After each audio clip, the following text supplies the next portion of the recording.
6 hours ang papunta doon. Pabalik, yeah. Siguro, 3. Hi, Daddy. May tumawag na? Wala. Hindi mo naasahan. Hindi ko na inaasahan yun. Wala na yun. Nag-ano lang ako, nag-apply lang ako ng sasakyan sa Dublin. Hindi ko alam kung ano. Ma-approve nila sa baba ng credit score. Kaya nga eh. So, di na talaga natin yun maasahan? Huwag na. Hindi mo na maasahan yun. Kahit naman matagpuan nga yun, wala nang parts yun eh. Chop-chop-chopin na yun. Tsaka hindi na rin makikita pag chinap-chop nila. Chinap-chop na eh. So, kahit na halimbawa kung di man chinap-chop na... Makikita na lang yung kaha na lang yun. Yung kaha na lang. Ano yung kaha? Yung shell ng sasakyan. Ay, yung shell ng sasakyan. Yeah, wala na yung mga upuan noon. Pati mga parts interior, wala na. Pati mga engine, gulong. Wala na. Oh my gosh. Ito yung inano ko. So, ang ano natin ito, ang ano, bago? Yeah. Ano ng bago? Merong inilagay kong down payment ng 3,000. Sa manghiram na lang kay ate ng 3,000. So, di pa tayo nakabayad kay ate. Yeah. 72 months yan. Monthly niya. 72 months is how many years? 6 years? Yeah, 6 years. Pero okay naman yung 6 years kasi pagka mayroon kang sobra, bayaran mo na para hindi mabot ng 6 years. Mahirap kasi kukuha ka ng 5 years, nakatied ka dun sa monthly sa mo monthly na. malaki. Yeah, at least yung pagka sa mababa ng konti, pero pwede mong dagdagan. Yeah. Alam mo yun. So hindi ka nakatied ka sa mas mababa. Yeah. Yeah. Tinignan ko yung sa Progressive walang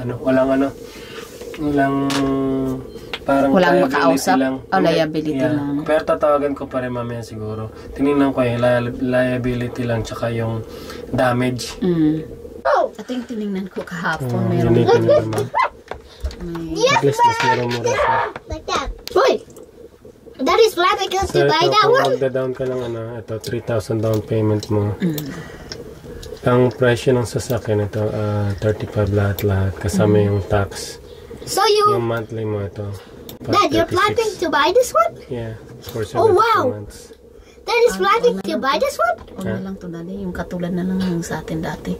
Para mga nasa 370 something lang. Wala. Nag-ano ko eh. Tingnan natin kung ma-approve na ako. Irara nila yung Ba't sa financing? Kaya itong magandang pang rin eh. Pang Reno, yeah. Ay, maganda talaga siya. Kaso yung monthly natin, hindi natin kaya eh. We can't afford that. We can't afford. Bahala na. Kung hindi ko pa naman kung ma-approve tayo eh. Kung ma-approve mag-change tayo ng ibang sasakyan. Bagay. Kaya nga, pero ano lang ba? Or else I'm gonna be alone. Libre mo ang walang bus.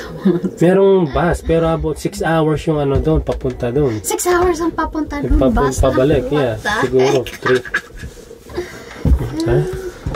Matagal, Livermore yun eh. Ang dami mong bus na sasakyan, palipat-lipat ka, maghintay ka rin. Hi guys! So, wala pa rin update. Di pa rin nahanap yung sasakyan. At si Daddy, di na namin in-expect na makita pa yan. Or kung makita man ay wala na yung tsira-tsira.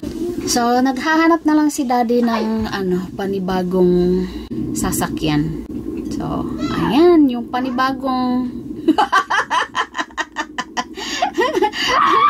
solusyon. Wala nang ibang solusyon. Wala nang ibang solusyon, kaya yun lang yung solusyon. Ngayon, panibagong naman, bayaran. Pero wala kaming magawa. That's life. Never go anywhere. Life. Ganyan ang life.